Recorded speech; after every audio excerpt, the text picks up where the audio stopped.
Subsídios. Lições Bíblicas. Jovens.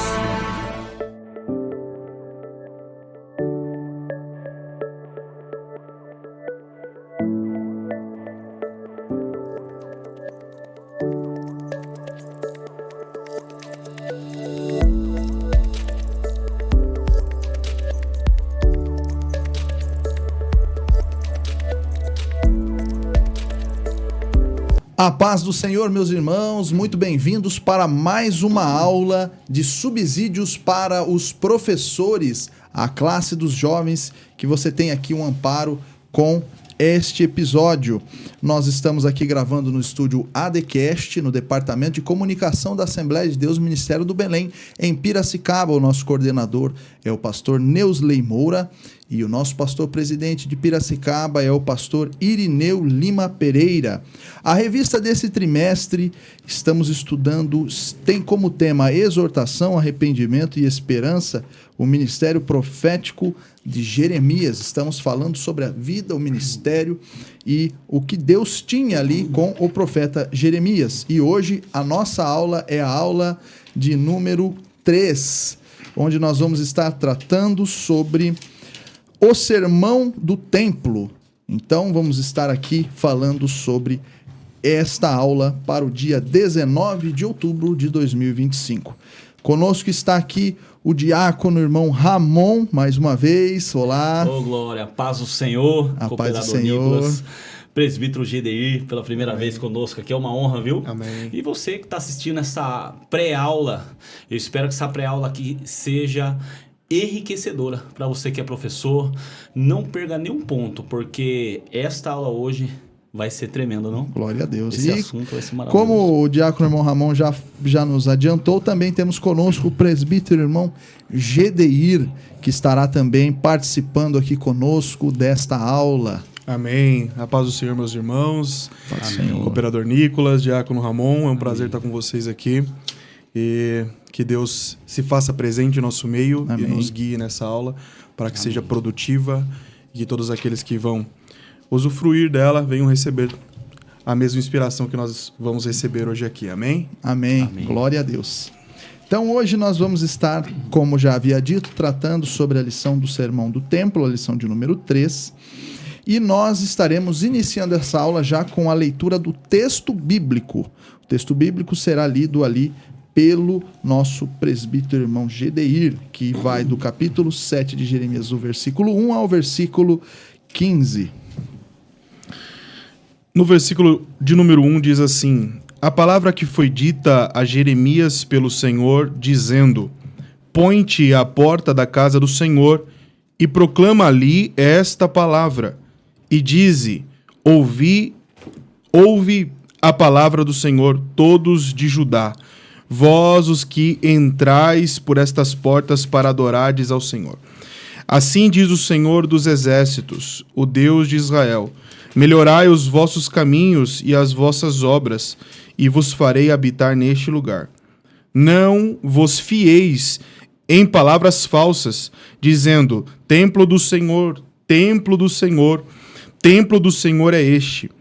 Mas se deveras melhorardes os vossos caminhos e as vossas obras, se deveras fizerdes juízo entre um homem e entre o seu companheiro, se não oprimirdes o estrangeiro e o órfão e a viúva, nem derramardes sangue inocente neste lugar, nem andardes após outros deuses para vosso próprio mal, eu vos farei habitar neste lugar, na terra que dei a vossos pais, de século em século.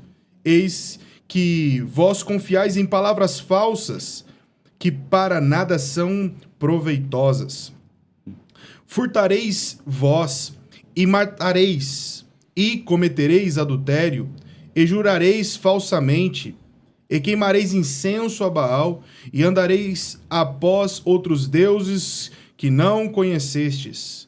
E então vireis e vos poreis diante de mim nesta casa, que se chama pelo meu nome, e direis: somos livres, podemos fazer todas essas abominações?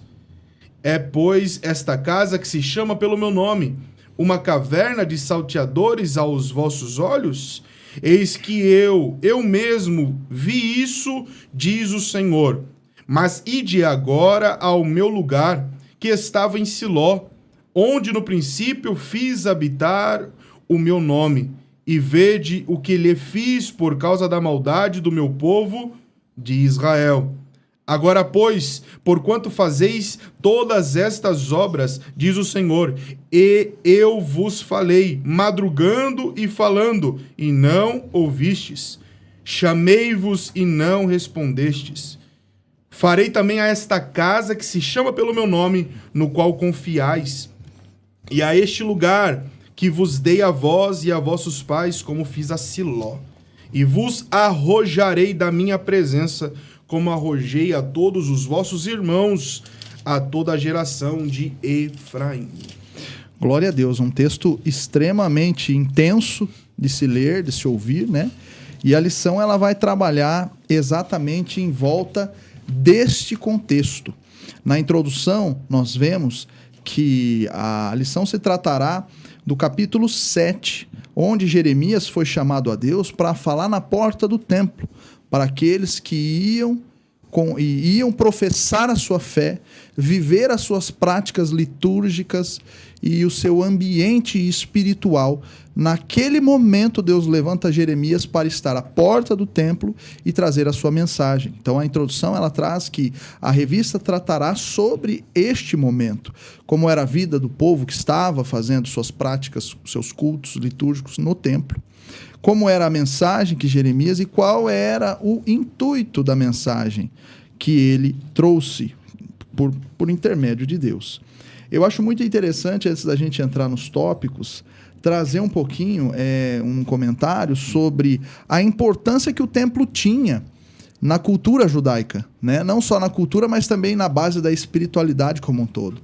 Hoje a gente sabe que a nossa fé ela é construída em cima de um templo espiritual, um templo que somos nós, mas onde o Espírito Santo faz morada em nós. Mas isso foi um conceito que foi constituído a partir do período da graça, a partir de um novo concerto, uma nova aliança a qual Deus fez conosco. Onde essa aliança, ela procedeu de um antigo regime, onde a presença de Deus era vista dentro desse templo. Dentro do templo habitava a presença do Senhor. Então, o templo era visto para os judeus como a morada do Senhor. Então, ali ele estava. Esse é o ponto que a gente tem que seguir. Entender o templo desta forma. Mas, como um todo, além de Deus estar dentro do templo, não era somente dentro do templo onde o povo deveria se lembrar de Deus. E aí a gente começa a trabalhar na linha que a lição quer nos levar. Tá? Então a gente tem que entender um pouquinho essa visão, é importante a gente já ter esse conceito em mente, né? No contexto introdutório, é esse o objetivo do comentarista, trazer também um pouco do fator cultural, tanto que nós temos dois cenários ali onde a gente vê que a cultura se exaltou ali no contexto da mulher samaritana. Uns dizem, nós adoramos no monte, mas eles dizem, os judeus dizem que é no templo onde se deve adorar. Onde que a gente tem que adorar a Deus? Na verdade, há um tempo e agora em que os verdadeiros adoradores adorarão em espírito e em verdade. O novo tempo se achegando. Mas olha o contexto cultural onde se encontra. E também a fala de Jesus ali sobre o futuro do templo. Em Mateus capítulo 24, salvo engano, ele fala sobre que não haveria pedra sobre pedra. O templo ia ser destruído. Como assim? Onde a presença de Deus vai habitar se o templo vai ser destruído? Então, a introdução ela traz essa visão. Olha a importância que o templo tinha na cultura e na religiosidade, na espiritualidade judaica. Então, professor, acho interessante trazer um pouco desse contexto, brevemente, às vezes, para que os alunos também se situem na importância que o profeta Jeremias teve nesse momento, né? E aí a gente já parte, começando ali no tópico 1 da nossa lição, que é a voz no templo. Já iniciando o subtópico 1, frequentadores do templo. Quando a gente fala sobre frequentadores do templo, dá a impressão que a gente já tem um pouquinho de coisa para a gente falar na atualidade, né? Porque é uma coisa que a gente vê muito até hoje, ainda hoje, né? Pessoas que frequentam o templo, pessoas que vivem uma vida religiosa, mas que não se aprofundam no fato do que Deus quer oferecer. Essa foi uma estratégia que Deus colocou a Jeremias na porta do templo justamente para isso, para mostrar uma geração que vivia de atos litúrgicos, que vivia fazendo os cultos, que vivia fazendo os costumes, todo domingo ia no templo como forma de exemplo, né? Estava lá todos os domingos no templo, adorando, mas assim, saía do templo, esquecia da vida com Deus, esquecia do Deus do templo. Então, é uma coisa que a gente tem nesse subtópico, né? Que a mensagem de Jeremias teve o objetivo de despertar aqueles que estavam indo ao templo para que entendessem o Deus do templo.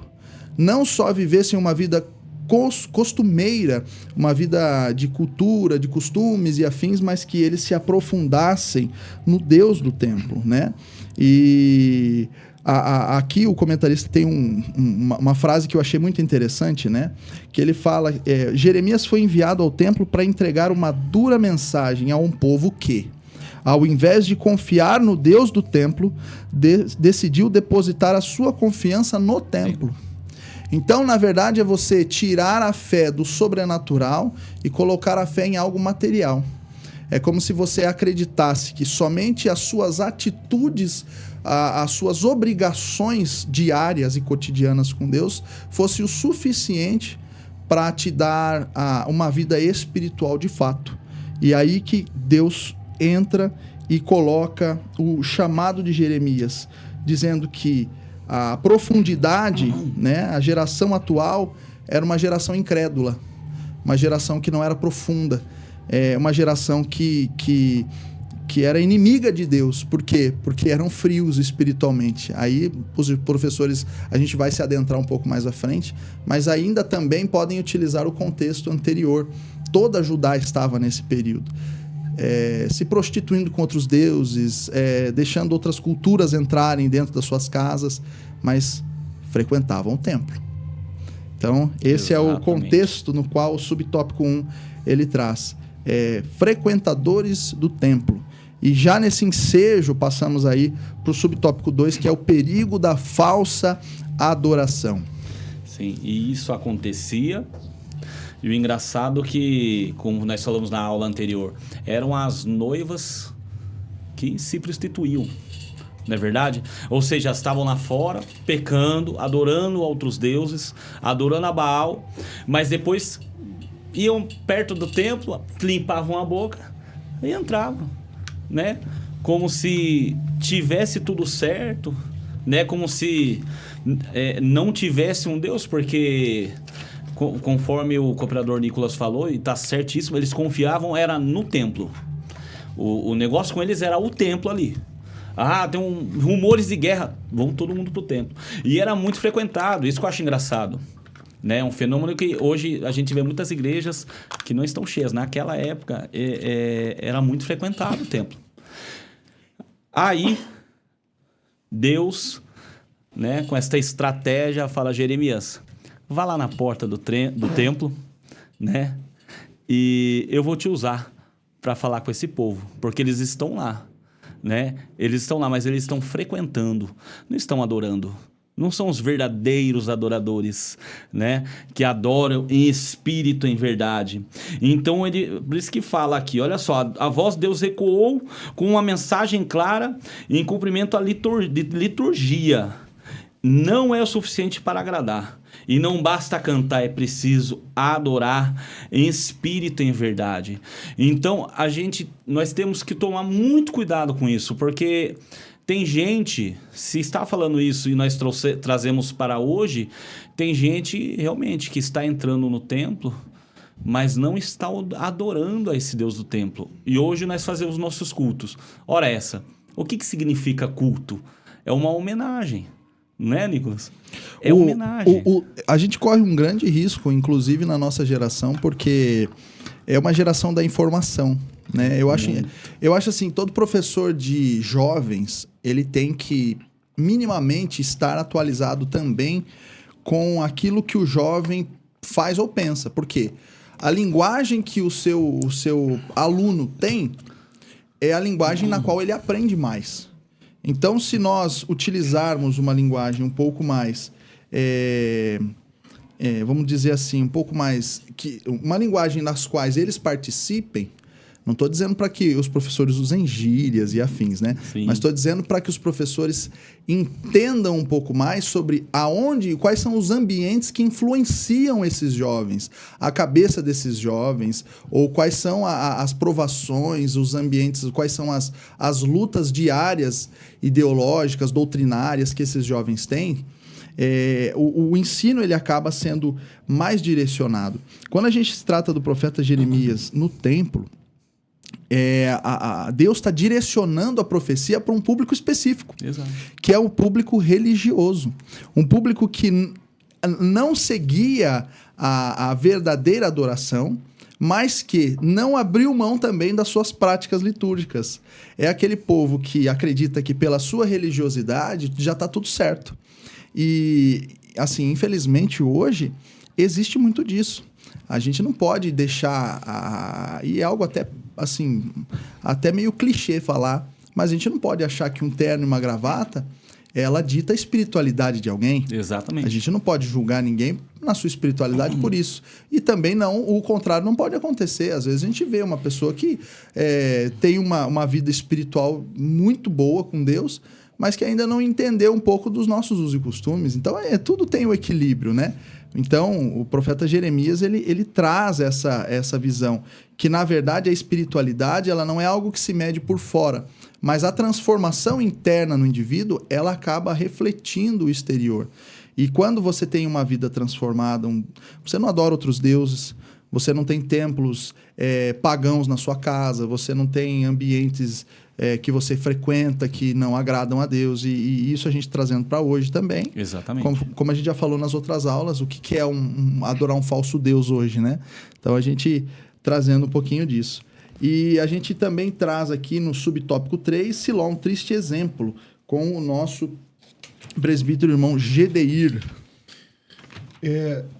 O subtópico 3 vai tratar sobre o comentário em que Deus faz, né, relembrando o povo de uma situação parecida, de uma situação que poderia trazer para eles a lembrança que o comportamento que eles estavam tendo ali já foi... Ou seja, era uma cópia de algo que já tinha acontecido.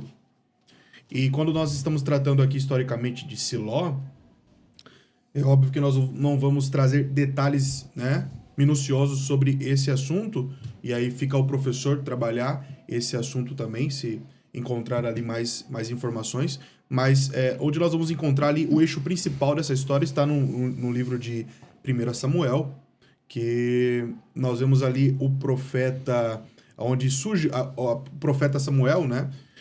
E o contexto ali de Siló, com o sacerdote Eli e seus filhos, né? É um contexto muito parecido com o momento em que vivia Jerusalém, Judá, na época de Jeremias. Eu anotei algumas coisas que a gente pode comparar em ambas as épocas e adquirir conhecimento através disso. E, obviamente, como nós já falamos aqui, isso daqui é uma aplicação praticamente exata para os nossos dias, né? O povo precisa lembrar dos pecados daqueles que pecaram antigamente, para que não cometam as mesmas falhas. É isso que Deus faz aqui na introdução da sua palavra a Jeremias. E quando nós vamos lá para 1 Samuel, nós olhamos o comportamento daquele povo, né? O comportamento daquele povo que é duplicado no comportamento do povo na época de Jeremias. Por exemplo, os responsáveis, os sacerdotes, a organização espiritual do templo fazia descaso dos sacrifícios. Quando nós olhamos para a história, os filhos de Eli, eles vão comer da carne e do melhor da carne antes de ofertar. Algo que era contrário à regra, né, imposta por Deus através de Moisés. Quando nós olhamos para o contexto judaico, aqui na época de Jeremias, nós vemos um comportamento parecido. Eles não estão preocupados com as regras envolvendo o sacrifício a Deus. Tem um texto no capítulo de número 7 que Deus fala para eles, ajuntem toda a carne do holocausto de vocês, ajuntem a carne do sacrifício e comam. E o contexto ali é o seguinte: comam essa carne, mesmo não podendo. Comam, porque não está servindo para mim. Esse sacrifício não está valendo de nada. Porque não adianta nada ofertar com a mão, falar com a boca, mas o coração estar distante. Então, quando Deus relembra Judá de Siló, ele está falando, olha, lá atrás existiu um povo que cometeu os mesmos delitos que vocês estão cometendo. Imoralidade, liderança fraca e fé supersticiosa. O povo, na época de Eli, tinha uma superstição e utilizava a Arca da Aliança como um amuleto. Eles tiraram a Arca de Siló para levar para a guerra, acreditando que, através da Arca, eles fossem vitoriosos. E no período de Judá, em Jeremias, nós vemos essa superstição no povo com o templo.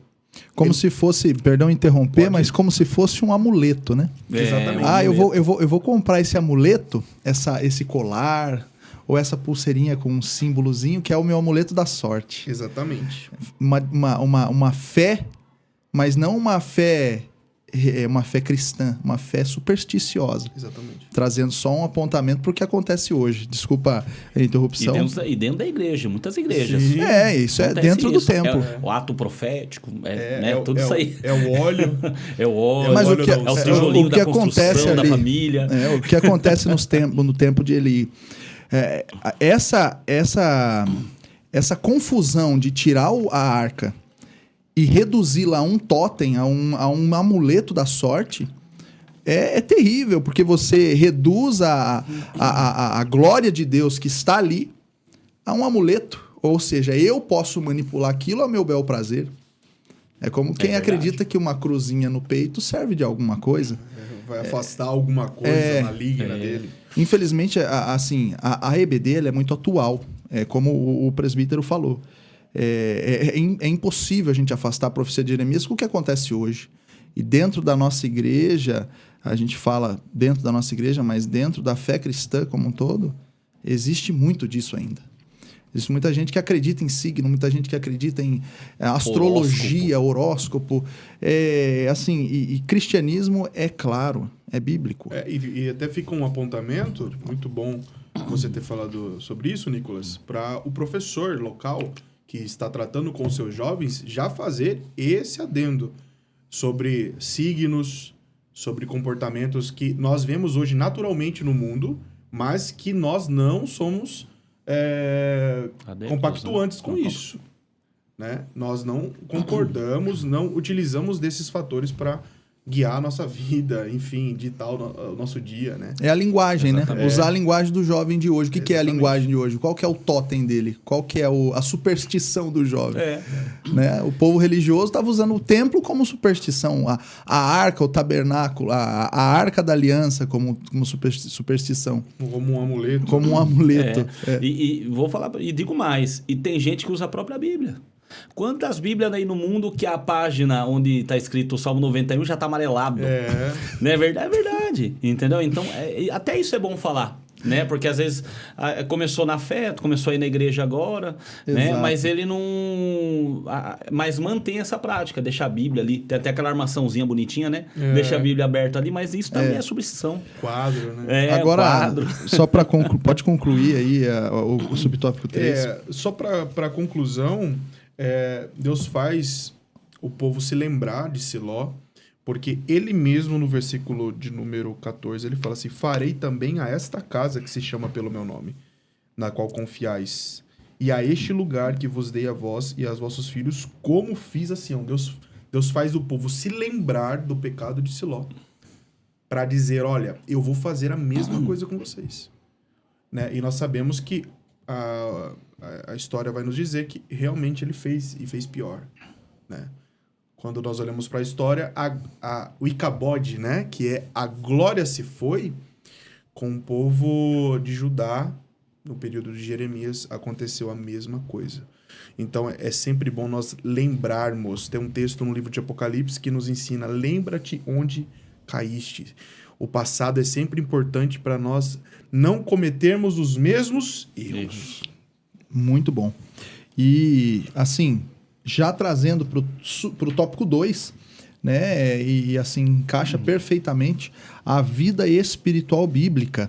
Né? O que é a vida espiritual bíblica? Se nós estamos atacando, entre aspas, atacando, né? Porque na verdade é a própria palavra do Senhor que combate essas atitudes de idolatria, como superstições e afins, religiosidade exagerada, né?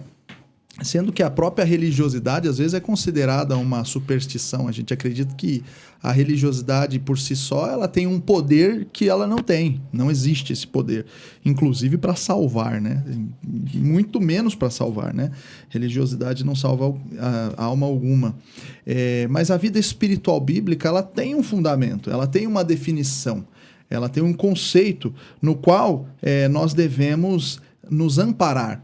E a profecia de Jeremias, ela visava exatamente esse conceito espiritual, de uma vida espiritual, que hoje se traduz na vida espiritual bíblica, né? Vamos aqui pelo conceito do termo espiritualidade, que se diz respeito à valorização do espiritual acima do que é carnal, né? A verdadeira espiritualidade tem a Bíblia como a única regra de fé.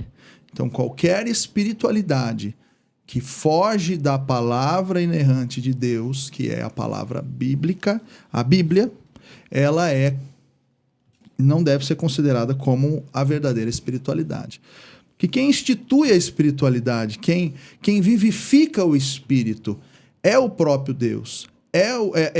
No momento em que nós recebemos a Cristo, a vivificação do nosso espírito. E quem traz essa vida com abundância é o próprio Jesus Cristo. Então, assim, fora da Bíblia, fora do que é a verdade da graça na nossa vida, não há espiritualidade. Por isso que a verdadeira vida espiritual é uma vida espiritual bíblica, né? E ela não se restringe apenas a experiências internas, mas como a gente já falou nos tópicos passados, uma vida saudável, espiritual, ela reflete no externo. Às vezes nós olhamos a certas pessoas, alguns jovens, um jovem santarrão, às vezes ele tá empolgado com a vida espiritual dele, ele começa a buscar Deus, ele começa a se apaixonar por aquilo. E na pureza, as pessoas acabam se incomodando com a pureza da pessoa ou o próprio externo. E nós vemos que a vida espiritual ela reflete de tal forma que ela tem consequências. Ela incomoda pessoas, tanto pelo bem ou pelo mal. Tem pessoas que vão olhar para você e vão te elogiar quando você passa a viver uma vida espiritual plena dentro da presença do Senhor. E tem pessoas que vão te criticar, vão te perseguir, vão te olhar feio, não vão querer mais ter você por perto, né? E vida espiritual, uma vida espiritual bíblica, ela não está ligada em práticas espirituais, mas sim em um relacionamento íntimo e individual com Deus. É isso. Não é o que você faz publicamente que te aproxima de Deus, mas simplesmente aquilo que você tem de experiências íntimas e individuais com Deus. É isso que faz com que a sua vida espiritual cresça, biblicamente falando. E é o que Jesus falava, né? Entra no teu quarto, fecha a porta, fala com o teu pai. Exato. E no secreto ele te ouvirá. Intimidade, né? Intimidade com Deus, a intimidade. Intimidade com Deus é o ponto-chave. E nós achamos que precisamos Na verdade, assim, a gente fala, nós achamos, mas nós vivemos numa geração que pensa que precisa se cumprir rituais, protocolos, ritos, diversas religiões que levam a um Deus misterioso, o próprio ecumenismo, que é todas as religiões levam a Deus. Então, peraí, então todos os procedimentos religiosos levam a Deus, então todos os ritos religiosos levam a Deus, mas não. Aqui, a vida espiritual verdadeira, ela tem uma origem, a Bíblia. E ela tem um fim, nos levar a Deus. E o meio para isso, somente um relacionamento. Exato. Só o relacionamento com Deus. E é através de Jesus Cristo, né? Então, assim, esse subtópico 1, ele traz essa definição. É uma definição simples, mas que pode se complicar muito justamente por conta dessa confusão que existe. Né? Eu já vi jovens falando assim, nossa, você não acha errado falar que a sua religião é a certa? Olha que polêmica, né? A sua religião é certa. Tem tantas religiões no mundo, então todo mundo que é de tal religião, de tal cultura, lá do outro lado do mundo, tá errado. Tem que falar que tá errado. É a verdade. Infelizmente. É verdade. Doa quem doer. Tá errado. Só existe um caminho. Estamos aqui para falar a verdade, né? Entendeu? Só existe um. Até aquele praxe de pregador, né? Só Jesus ressuscitou. Só ele, não tem túmulo, não tem tumba, não tem. Só ele, de todos. Né? Então, assim, a gente tem uma espiritualidade que é Jesus Cristo nos vivificando para termos intimidade com o Pai. Por meio dele, somente por meio dele, podemos ter intimidade com o Pai. E já partindo para o subtópico 2, colocando só mais uma coisinha, é interessante a gente ver que Jeremias, ele fala para um povo que não tem nenhuma vida espiritual com Deus quando eles começam a se voltar contra ele. O próprio Deus orientando e os religiosos se voltando contra ele. É uma coisa que você consegue ler nos dias de hoje. Às vezes um professor está lá falando a sua lição, orientando no caminho correto. As pessoas que se revoltam são as pessoas que estão tendo dificuldades de ter sua vida com Deus. Então, isso é normal. Mas a verdade tem que ser dita. Isso aconteceu com Cristo, não é? Opa! É verdade. Era em nome da lei que eles prenderam Cristo. Em nome de Deus. Né? Mataram em nome de Deus. Quanta gente não morreu em nome de Deus, né? Saulo, né? Ele não matava porque ele era ruim.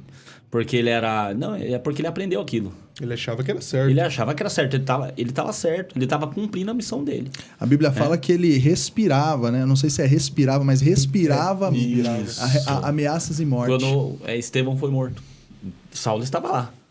Né? Ele estava junto lá. As vestes foram depositadas em seus pés. Exatamente. Então, ele tinha muito, né, a ver com isso. Então, é isso. Mesmo. E Diácono irmão Ramon pode seguir para o subtópico 2, a vida espiritual e suas tendências atuais. E a gente vai continuando, eu pegando o gancho, né? E aqui já fala que nem toda prática espiritual agrada a Deus. Ora, né? Como que uma prática espiritual ela não agrada ao Senhor, né? Nós vemos que quando a gente fala sobre avivamento, né? Você vai entender isso que eu estou falando, porque isso eu aprendi, que o avivamento ele é sempre da porta da igreja para fora, sabe? Isso eu aprendi com o meu pastor, porque às vezes tem gente que fala, na igreja ali o Senhor derramou o Espírito Santo, foi tremendo, ou num Comadep, né? Que é tremendo, que é gostoso, que a gente sente a presença do Senhor, né? Só que aqueles que realmente entenderam a palavra, aqueles que realmente derramaram o teu coração ali, esses que realmente tiveram um verdadeiro avivamento ali, eles vão ter uma vida nova lá fora, né? Era o que acontecia ou que não acontecia com o povo de Israel. Ali, tudo bem, eles entravam no templo, faziam toda aquela liturgia, mas e lá fora, né? Nos dias de hoje, uma vida cheia de Netflix, não é verdade? É verdade. Junto com os amiguinhos ali, usando droga, porque por anos eu fui líder de jovem, eu via, não, mas eu tô junto, mas não tô fazendo nada. Não, eu só tô acompanhando, como se o fato dele estar junto, ele tá ajudando ali. E eles têm essa mentalidade. E coloque isso na cabeça deles. Toma cuidado com quem anda. Toma cuidado onde frequenta, onde já foi falado aqui. Tem que tomar muito cuidado, porque o lugar que você está indo, esse lugar pode influenciar, principalmente jovem. Influencia, entendeu? Então, o que acontece? Aí depois eles vão para a igreja, né? Cumpre ali nos nossos cultos, leitura oficial. Daqui a pouco os hinos da harpa. Daqui a pouco, ou inverte, né? Inverti. Ou daqui a pouco as irmãs, daqui a pouco os jovens, daqui a pouco as crianças, daqui a pouco a palavra. Você entende? Mas e aí? E esta pessoa que está lá, ela está realmente para prestar o seu culto a Deus? Ou está ali só porque, não, vai ser mais um domingo e eu tenho que ir para a igreja? Como é que está sendo? Porque, igual eu falei, o culto é homenagem. Você está ali para homenagem ao Senhor. Eu vejo gente falar, nossa, hoje o culto foi ruim. E aí você tem que falar assim, que bom, porque o culto não foi para você. Né? O culto, ele é para Deus. Então, nem todo culto, ou melhor, nem toda prática religiosa ela vai agradar ao Senhor, desde que ela seja bíblica. Ah, mas que igreja que é certa, qual que é errada? Aquela igreja que ela é bíblica, ela é correta. Aquela igreja que não é bíblica, ela não é correta. A gente, por isso que fala, nós devemos examinar as escrituras. As pessoas erram por não examinar as escrituras. Então, eu falo, e fale isso para os seus jovens, a importância da escola bíblica dominical. Procurar uma igreja que ensina a palavra, porque a palavra é o nosso instrumento de fé e conduta. Então, por isso que nós temos que ter uma vida espiritual e sermos cristãos bíblicos, que seguimos a Bíblia, que lemos a Bíblia, que nós nos alimentamos desta palavra, porque se você não se alimenta desta palavra, né, você vai ficar fraco, você não vai aprender, tem coisa que você não vai entender. Eu já estive em igreja com jovens que não frequentavam a escola dominical, uma jovem que não frequentava a escola dominical, ela saiu da nossa igreja para ir para uma igreja, não pode falar o nome, né, para ir para uma seita. Era uma seita.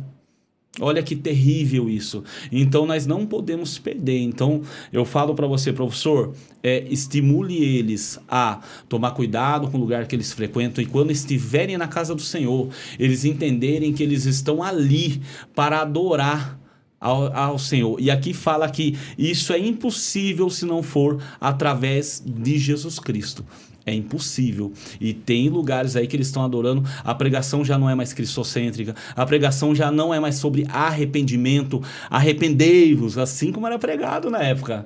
Né? Por todos aqueles apóstolos que colocaram sua cabeça a prêmio por este evangelho aqui, que hoje nós pregamos. É verdade. Né? E a pós-modernidade, que são os períodos que nós vivemos hoje, sim, tudo é muito relativo. Né? Não há valores estabelecidos, não existem pilares de cultura e tudo é fluidamente dispensável. Parece que tudo que você ensina escorre pelas mãos e não tem nada palpável. Existe um conceito social que se chama modernidade líquida, uma sociedade fluida, né? Onde todas as relações, até com as pessoas, são superficiais. Parece que a nossa geração, a minha geração principalmente, ela não cria laços, não cria vínculos com ninguém e com nada. Não se aprofunda em nada. São pessoas que têm um oceano de conhecimento, mas com 10 centímetros de profundidade. Inclusive, com a era da informação, a gente tem vídeos curtos que em 10 segundos você aprende teologia avançada. Né? Então, às vezes você tá lá, um teólogo fala uma coisa, outro teólogo fala outra, só que esse aqui falou mais bonito, então eu vou acreditar nesse. Exato. Né? E aí, para o professor de escola bíblica, é um desafio. Mas nós temos que lembrar que o conhecimento que vem do céu, que veio pela boca do profeta Jeremias, ele não era só palavras de vã sabedoria, mas era poder de Deus, era o próprio Deus falando. E quando o professor ensina sobre a Bíblia, ele conta com a ajuda de alguém, do Espírito Santo de Deus. E é isso que faz a diferença. Então nós não podemos esquecer que nós não falamos só palavras, mas o Deus da palavra que está conosco. Por isso é muito importante nós não vivermos de religiosidade também. Nós não podemos só estudar para dar aula, mas nós temos que ter uma vida de consagração para que aquela palavra ela grude na alma. né? Ela atinge a espinha, a medula Ela da tem alma. peso. Ela tem a peso. O Exatamente. ensinamento, ele constrange, ele transforma, né? É verdade. E Liberta. ele liberta. Principalmente, né? E é a melhor forma de conversão, é a conversão que vem pelo conhecimento. Né? Às vezes a pessoa ela se converte na emoção, num congresso, mas pelo conhecimento da palavra que as raízes se criam. E é isso que nós precisamos fortalecer cada vez mais com a Escola Bíblica Dominical. A nossa igreja é extremamente bíblica nesse sentido. E é Graças algo a Deus. muito bom, muito bom.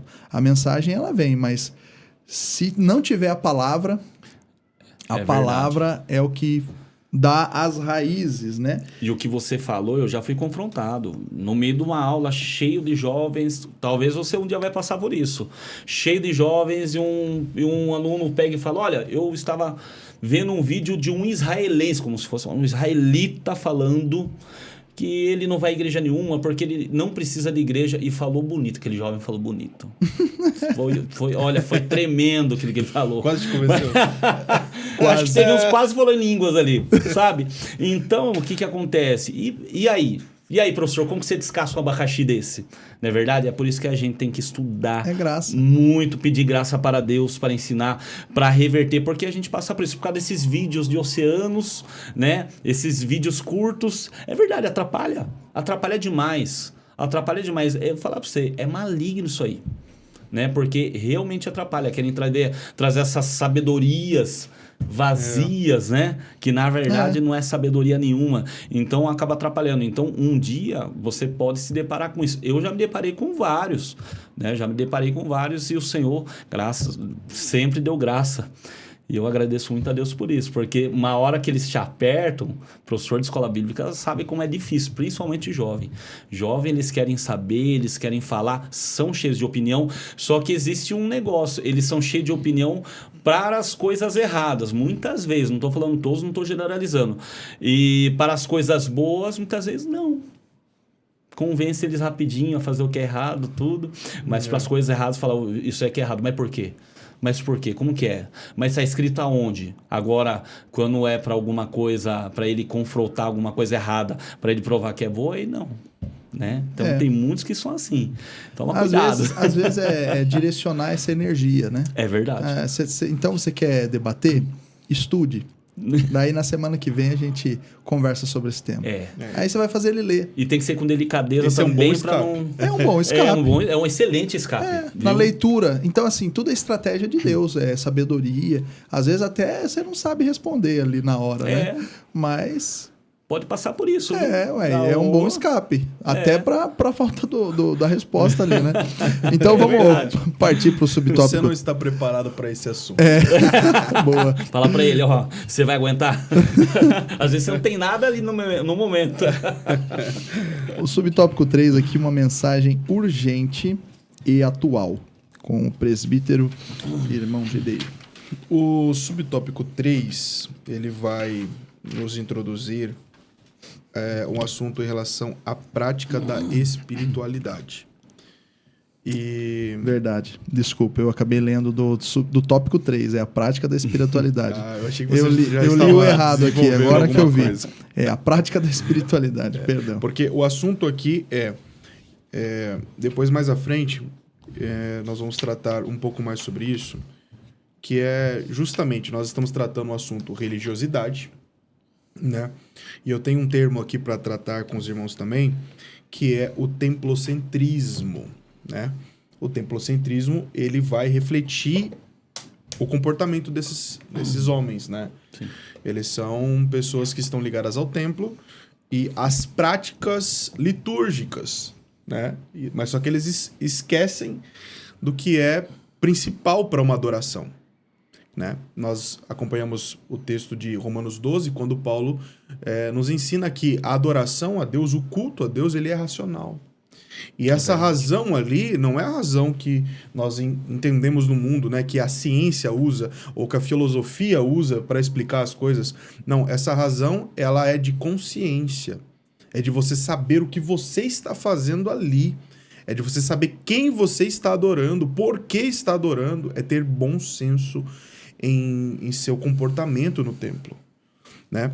E se tratando de práticas espirituais, né? A prática da espiritualidade, o tópico vai tratar sobre a ação aqui. Ele inicia nos ensinando que o próprio Deus, ele fala em Gênesis, né? O subtópico 3 vai fazer os apontamentos dos textos em que nós vemos e disse Deus, né? Porém, quando nós vamos lá para João capítulo 1, ali aparece a palavra verbo. E ela se aplica a Jesus Cristo. Então, o que o tópico nos ensina é que até o próprio Deus, ele fala e age. O próprio Deus, ele fala, mas também encarna, vem, executa, faz. E a própria palavra verbo ali, né? O verbo, que significa palavra de ação, palavra de processo, porque verbo, ele trabalha nesse sentido, na ação, no processo, no estado. E essa palavra que alguns estudiosos vão dizer, né, que é o haja, o Cristo é o verbo haja do Gênesis, né, já imposto na criação, vai nos ensinar isso, que o próprio Deus em sua existência, ele ensina a nós que fala, mas que age. E isso nos faz refletir que por mais que práticas sem um coração convertido não venham valer de nada, não podemos provar o contrário. Porque um coração convertido tem práticas, né? Eu anotei aqui, não somos salvos pelas obras, mas somos chamados para andar nelas. Então, nós não somos salvos por obras, mas os que são salvos têm obras. É verdade. Né? Quando olhamos para o livro de Apocalipse, nós vemos Jesus deixar o tempo todo explícito. Conheço as tuas obras. E ele faz o seu apontamento, a sua exortação, a sua aplicação, através das obras daquela igreja. Então, sim, nós temos obras a executar. Nós temos práticas espirituais saudáveis. A lição, ela vai dizer aqui que algumas das práticas espirituais que os verdadeiros cristãos têm é a leitura bíblica, a oração, o jejum. Só que, como o próprio texto, o contexto dessa aula nos ensina, nenhuma dessas práticas valem alguma coisa se não forem acompanhadas de um coração convertido, de um coração disposto. Porém, uma coisa está unida à outra. Tiago capítulo 1, verso 22 diz assim: tornai-vos, pois, praticantes da palavra e não somente ouvintes, enganando-vos a vós mesmos. Então, aquele povo, eles estavam no culto, eles estavam no templo, eles estavam cultuando, só que o próprio texto nos descreve, né, no capítulo de número 2 e outros pontos, vai nos mostrar e nos provar que eles não tinham cuidado com as viúvas, eles não tinham cuidado com os órfãos, eles não tinham o amor com os estrangeiros. Com os estrangeiros. Exatamente. Né? E quando nós falamos de uma prática religiosa, o livro de Tiago vai ainda nos acrescentar no seu capítulo 1, versículo 27, ele fala assim, ó: esta é a religião pura e imaculada para com Deus e Pai. Visitar os órfãos e as viúvas nos momentos de suas aflições e tribulações e guardar-se incontaminado do mundo. Então, há sim uma prática envolvendo a nossa religiosidade, vamos dizer assim, né? Essa palavra ela é pejorativa, mas a religião em nossa vida ela se pratica dessa forma: amando aos próximos, executando boas obras e tornando-se incontaminado do mundo. E a palavra religião, o significado é religar, né? É religar com Deus. A gente não pode confundir. A religiosidade ela é pejorativa, mas a religião não. É verdade. Tem muita gente que diz, não, eu não tenho nenhuma religião, como se isso fosse bonito. Na verdade, a religião, ela existe. Inclusive, o próprio versículo 27, né, de Tiago diz, essa é a religião. Exatamente. Pura e simples. Para com Deus. Ou seja, Deus escolheu essa forma de religação. Sim, né? Exatamente. Então, nossa religião é quem? é Jesus. Não tem outra. Então, assim, é o Evangelho. O Evangelho simples, Cristo. E ela é simples, é tudo muito simples, porém, é algo que nós complicamos. Na verdade, assim, as atitudes para com Deus são simples, mas o fato de entender que, primeiro, você precisa converter-se no seu íntimo, no seu coração, é aí que está o grande desafio. A fé, ela não é medida por obras, mas também não tem como a gente medir o coração de alguém. Não tem como a gente saber se o coração de alguém realmente é convertido, né? Restam palavras e muita oração para que a gente incentive a juventude por meio de ensino e tudo mais. Só que isso precisa acontecer dentro de cada indivíduo, né? Essa percepção. Uma dica, na verdade, assim, algo que eu mesmo aplico na minha própria vida. Qual é a minha finalidade para aquilo? Se eu estou jejuando e assim, demonstro cansaço ou demonstro fome para alguém, a minha finalidade está sendo a prática do jejum para com Deus, para glorificar Deus, ou eu estou tentando demonstrar algo para mim? Não. Então, o próprio Deus fala na palavra de Deus, se jejuar, limpa o rosto, cinge os lombos e erga a cabeça e vamos lá. Você está melhor do que ontem, que você tinha comido bastante, né? E evita que as pessoas descubram isso. Exato. Porque não é para os outros descobrirem. E o que isso quer dizer? Ao meu ver, a minha interpretação aí, eu sou muito pobre ali, vamos dizer assim, mas eu vejo que é o motivo interior para com aquela prática. Ela não serve para que você externalize algo, mas você está fazendo aquilo para seu relacionamento pessoal com Deus, para que você tenha uma prática individual íntima. Entre no seu quarto e feche a porta, para que ninguém veja, porque não é algo que você tem que mostrar. A vida espiritual sua, a religião, ela traduz-se, a vida de um salvo, ela se traduz em obras. Porque você vê que um salvo, ele quando é salvo, ele não consegue ficar parado. Ele tem que agir em favor daquilo, né? A gente tem a vontade de falar de Jesus, de viver de acordo com a palavra, né? É verdade. Só que a nossa vida espiritual é secreta, é íntima. Não ore em público para que vejam você orando, né? Na porta dos templos, como fazem os hipócritas. Né? Temos que orar no nosso secreto. É muito bonito. A fé cristã, por isso ela é única. E parece que é óbvio, mas tem gente que faz isso. Eu já trabalhei com rapaz do céu. O camarada, ele estava jejuando até as lojas perto da nossa. Todo mundo sabia que ele estava jejuando. Teve um dia que eu peguei, rapaz, eu estava sem sono. E aí eu peguei e falei, rapaz, eu tava sem sono essa noite, não consegui dormir. Orei, tirei o meu período de oração, mas eu não falei ali. Falei, rapaz, eu também. E eu orei em línguas. Falei, eita, mas esse é o Jesus Júnior, isso aí. Então, não faça Paulinho. isso. É o Paulinho. É o Paulinho. Ei lá. Mas tá bom. Carente de aprovação. Exato. Exatamente. Às vezes também não é. Às vezes o cara é uma pessoa inocente, né? Não tem... Eu via, era exatamente, eu via que não era pra a pessoa boníssima. E crente demais, é crente mesmo. Vai fazer isso.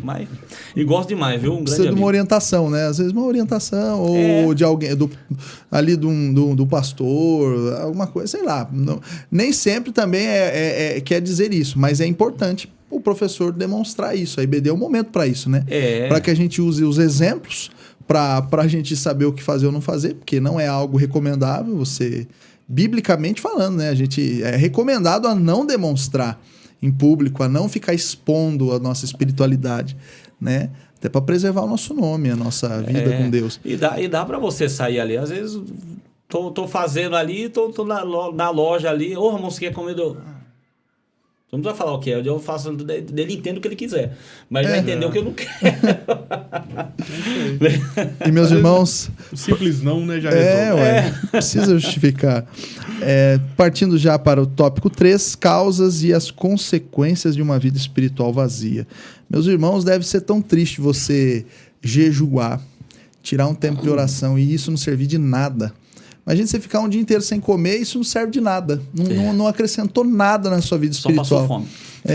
Uma pessoa que fez o jejum da consagração num domingo de manhã, ela teve mais proveito do que você que faz 2 dias seguidos para expor algo ou uma oração pública ali só para mostrar uma vida espiritual, né?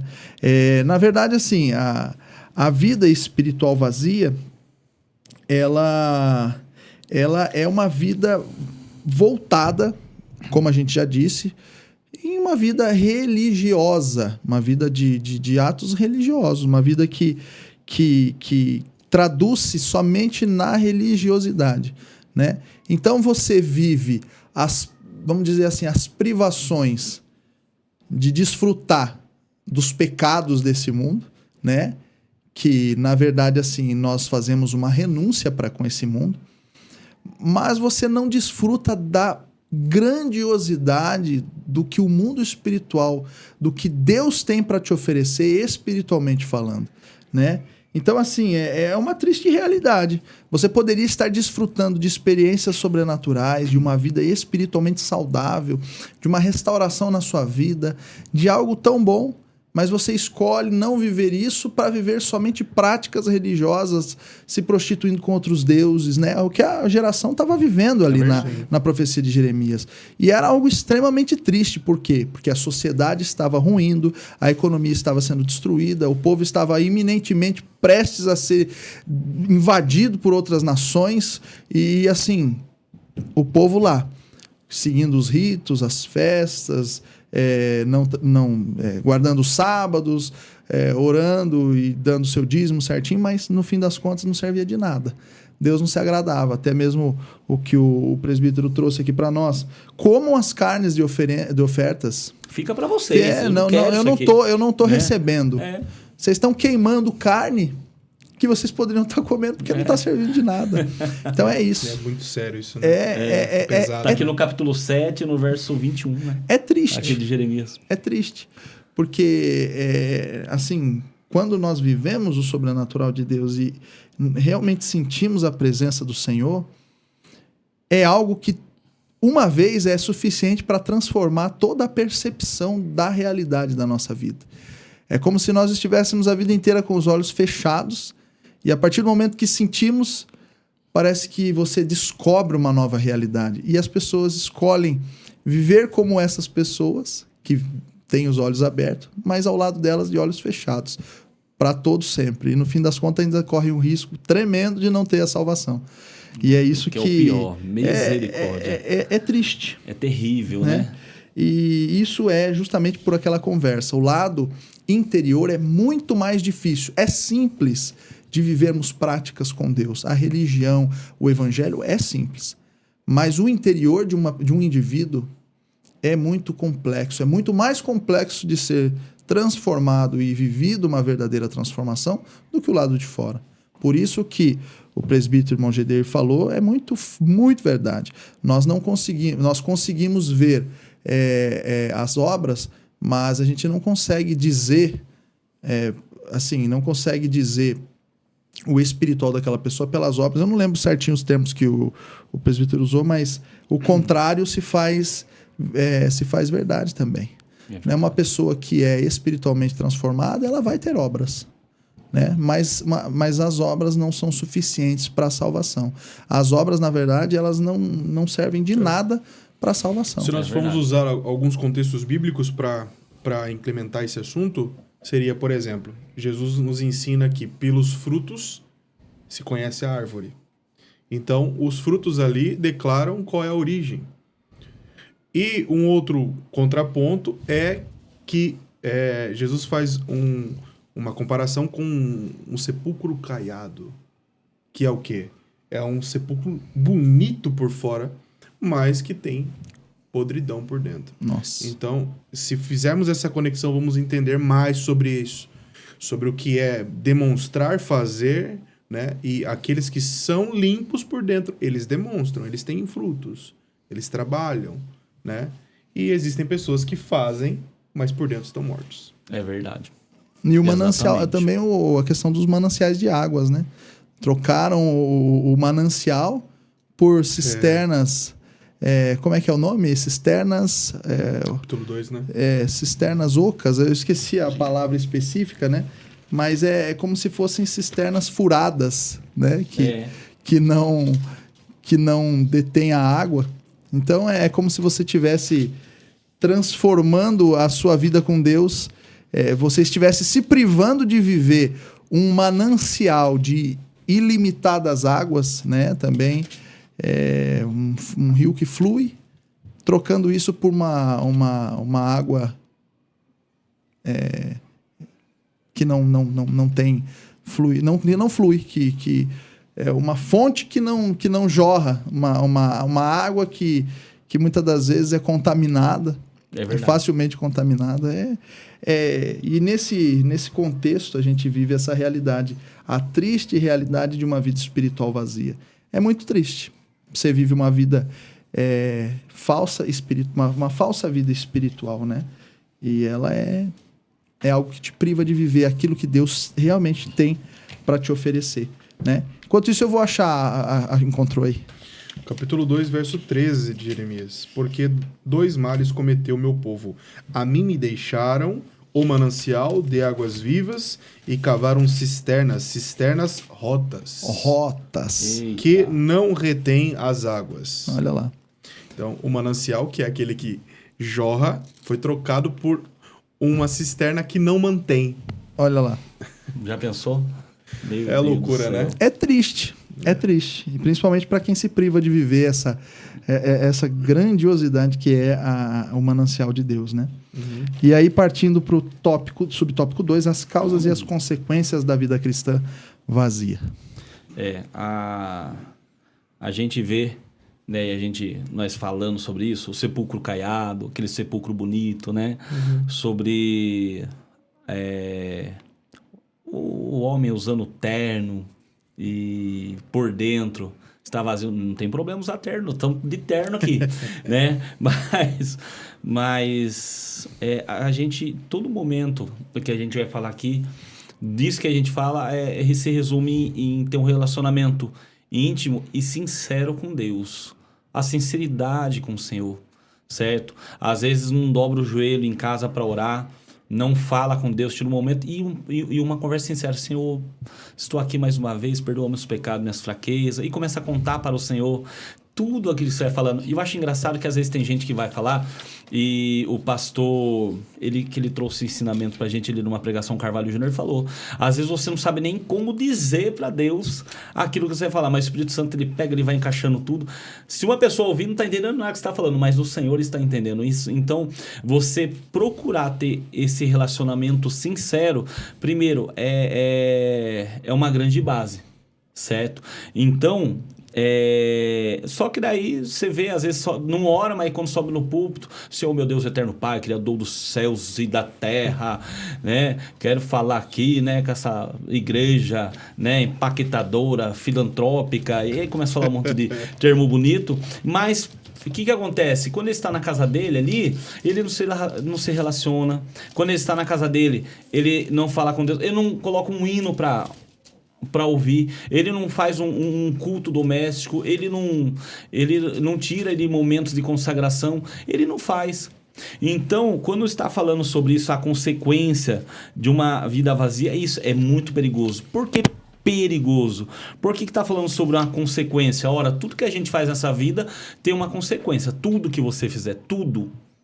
Só para você ter um exemplo, se de repente chega uma pessoa, o camarada matou, fez um monte de coisa, ele assaltou, e eu cito muito isso como exemplo, ele vai e se converte aqui, pastor Irineu, eu quero aceitar Jesus, eu quero ter uma nova vida, e maravilha, tudo falou, só que eu roubei, tudo, então tá bom, vamos orar aqui que agora seu nome vai ser escrito no livro da vida, agora vem comigo que eu vou te levar para a delegacia, porque você tem uma dívida com a sociedade, isso é consequência. Então tudo que a gente faz vai ter uma consequência. Tudo que aquilo que a gente fizer, nós vamos colher, nós vamos, tudo que a gente planta, nós vamos colher. Então, nem tudo, olha só, nem tudo vai ter aprovação de Deus. Ora, a gente cita como exemplo a Caim e Abel. Né? Ora, o Senhor ele aceitou a adoração de Abel, mas não de Caim. Mas em nenhum momento vai falar que as frutas estavam podres, que as frutas... Então, o que isso pode ser? Pode ser que Caim ali estava oferecendo, mas no seu coração, que só o Senhor sonda, pode ser que ele estava fazendo, meu irmão vai fazer, eu vou fazer também. Pode ser, eu estou conjecturando aqui, tá? Então, a gente não sabe, a gente não consegue ver o íntimo. A gente não consegue ver.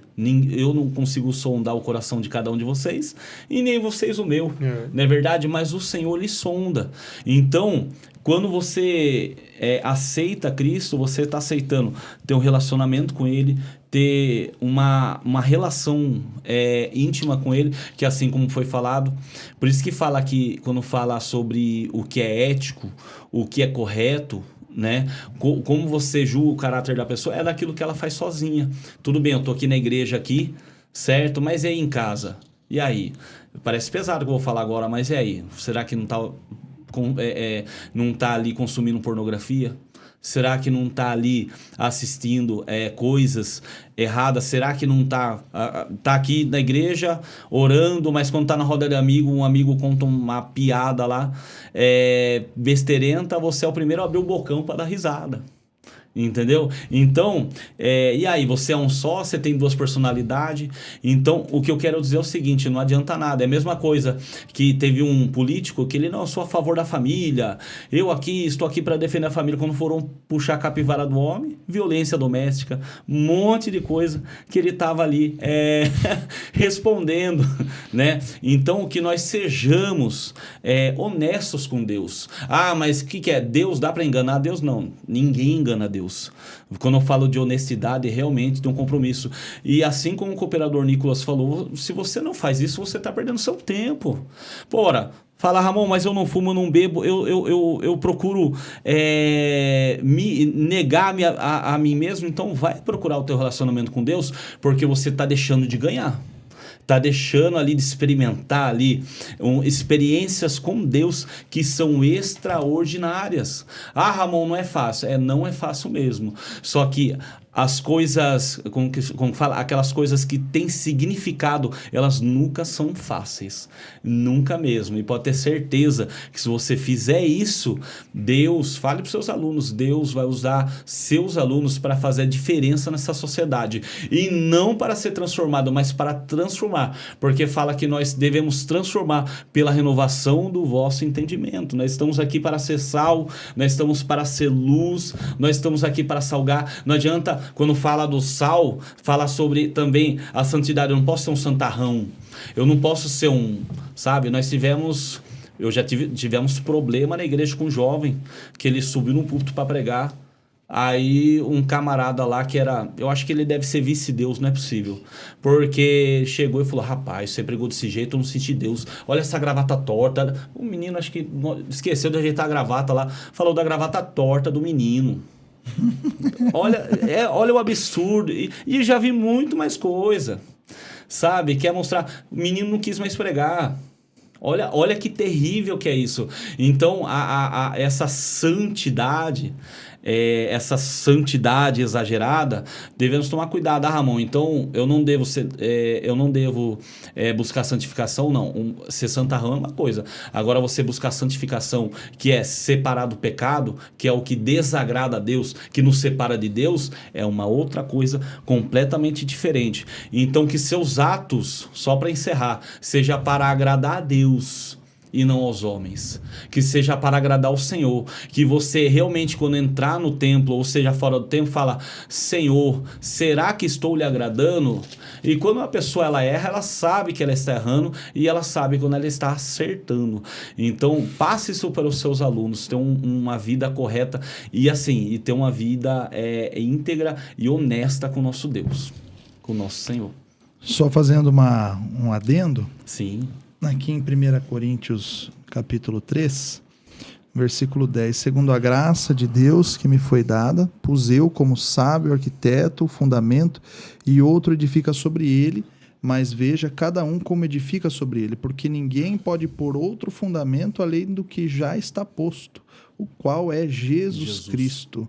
Se alguém sobre esse fundamento formar um edifício de ouro e prata, pedras preciosas, madeira, feno, palha, a obra de cada um se manifestará, na verdade, o dia a declarará, porque pelo fogo será descoberta e o fogo provará qual seja a obra de cada um, né? Então, o fundamento já está posto, é Jesus Cristo.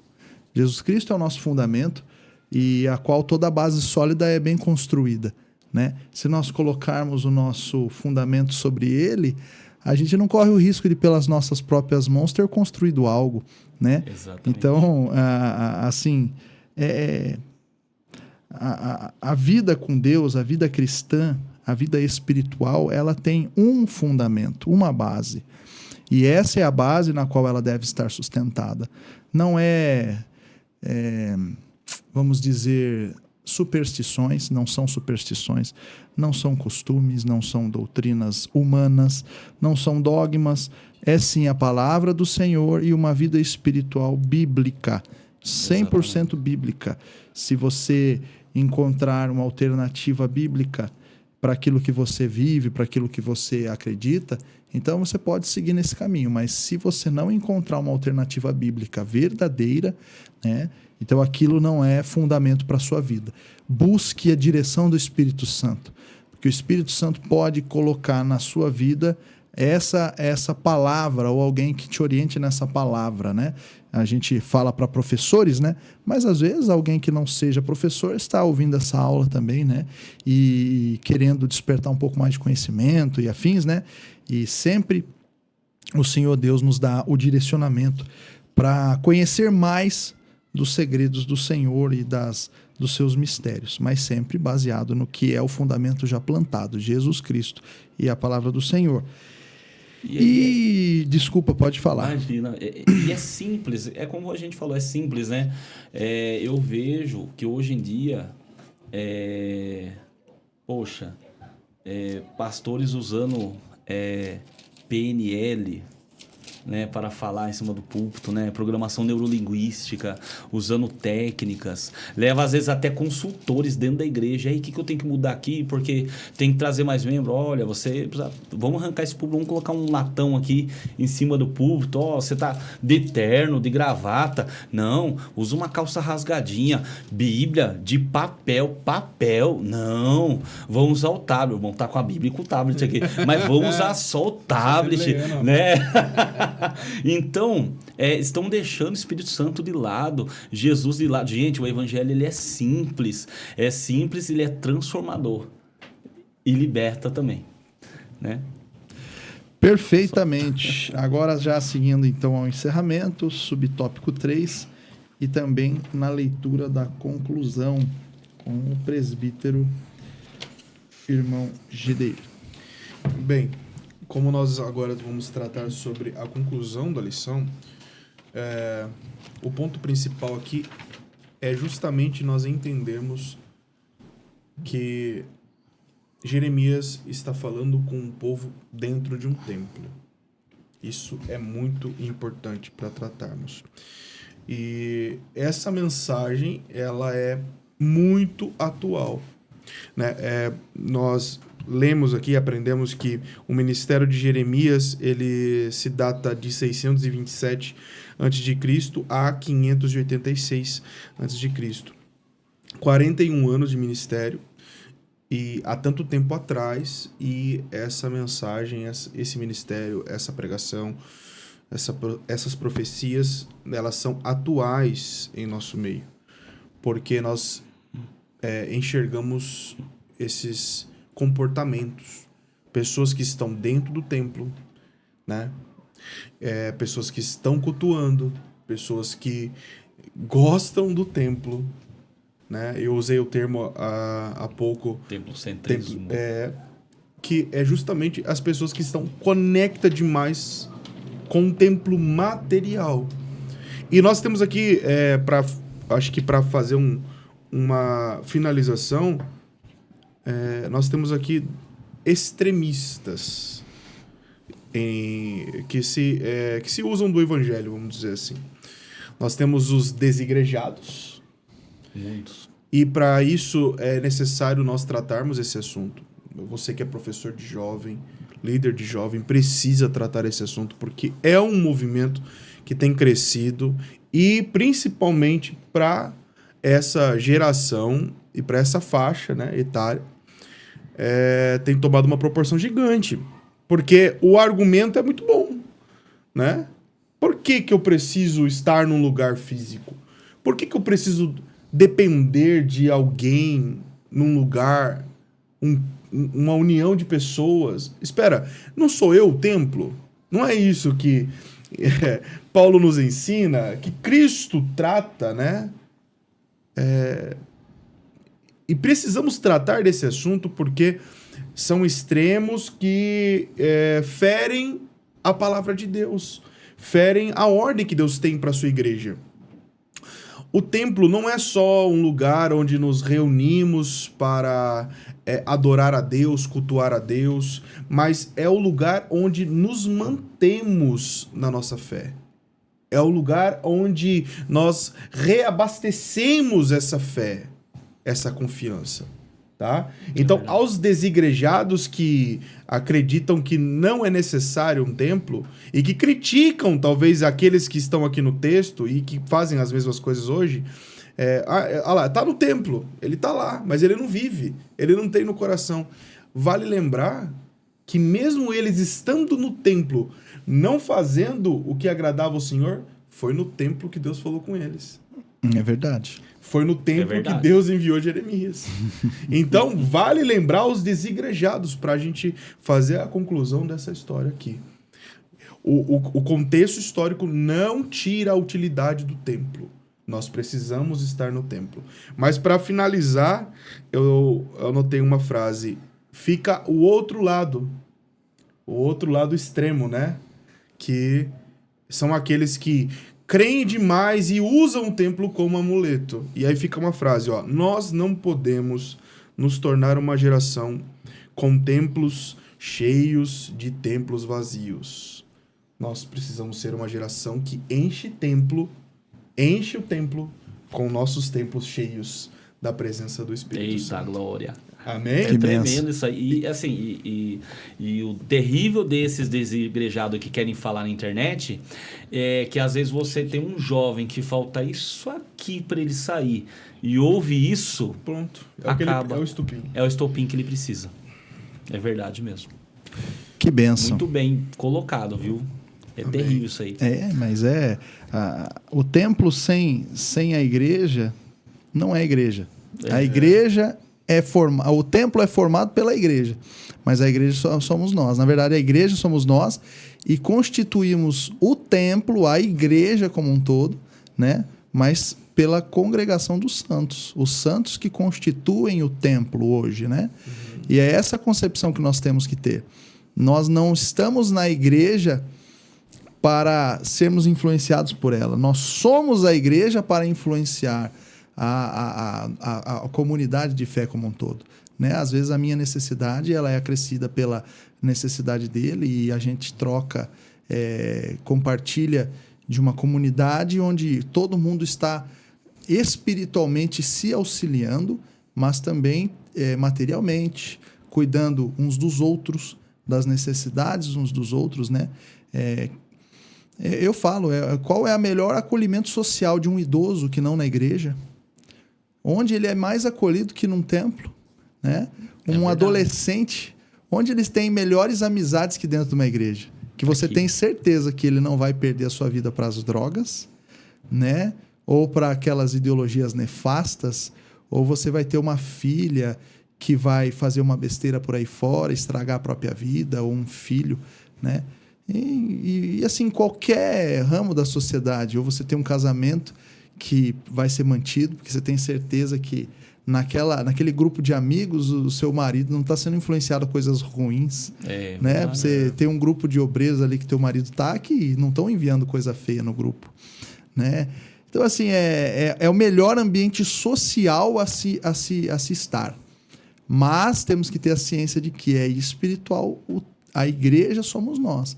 E nós devemos constituir esse ambiente, né? Se for só pelo social, só pela comunidade, o templo ele se corrompe e logo a gente perde isso aqui, né? Então é o Cristo que nos une, é a fé, e nós vivemos uma só fé, que é Jesus Cristo, né? E só para complementar o assunto aos desigrejados, né, eu citei aqui, um outro ponto muito importante que vai resolver esse assunto ao mesmo tempo que Paulo escreve que nós somos o templo, é Paulo que escreve que também somos membros. Exato. Então, precisamos compor um corpo. Glória a Deus. E olha, ele saía abrindo igreja, gente. Puxa vida, desigrejado falar que lê a Bíblia, que conhece a Bíblia. Gente, Paulo abria igreja, era isso que ele fazia. E cuidava, né? É isso aí.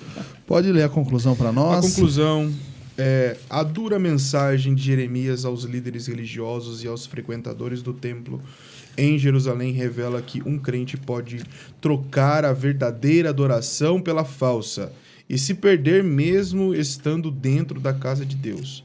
Precisamos ter uma vida cristã saudável e equilibrada, na qual a nossa comunhão individual com Deus e coletiva na igreja consiga caminhar juntas, resultando em uma prática que agrade a Deus. Glória a Deus. Glória a Deus. E você, professor, gostou do conteúdo?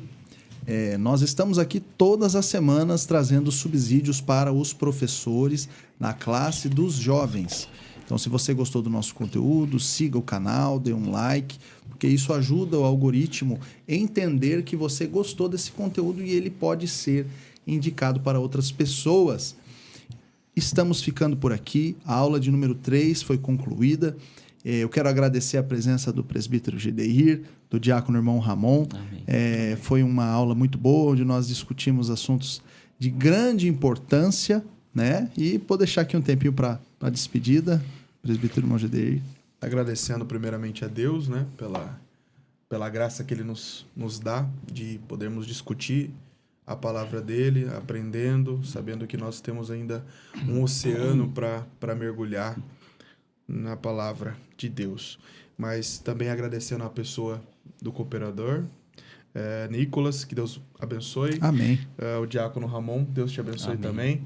E que Deus possa continuar nos dando mais conhecimento, sabedoria no caminho para o céu. Amém.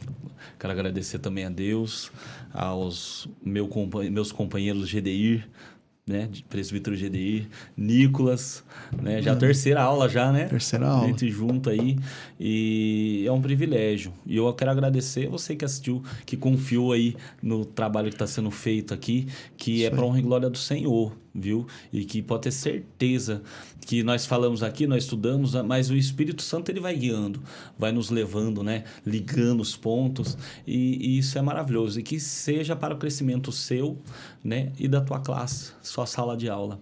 Em nome do Senhor Jesus. Amém. Muito obrigado você que ficou até aqui.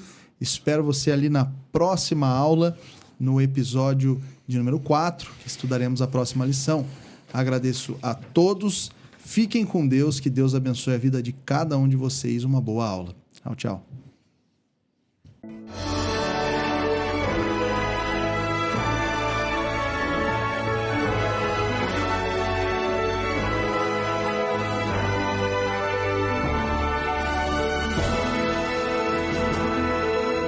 Subsídios. Lições Bíblicas. Jovens.